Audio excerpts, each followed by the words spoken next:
One mistake by an individual does not end up with an immediate and irreversible consequence. In other words, we say, yeah, somebody made a mistake. Well, if we set up our culture and our organizations correctly, somebody else is going to identify that. Somebody else is going to fix that. Somehow in the system, it's going to be checked and taken care of before we ever end up having to pay a price or a consequence for that error.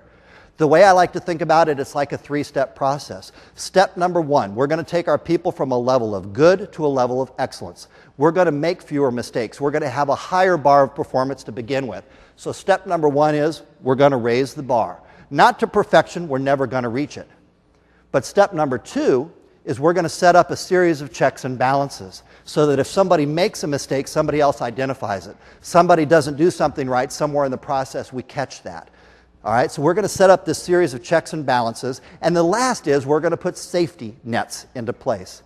It's what I call the airbag theory. If you're driving along in your car and you get in an accident, an airbag doesn't keep you from getting in an accident, but it gets you to pay the smallest price possible for having gotten in that accident.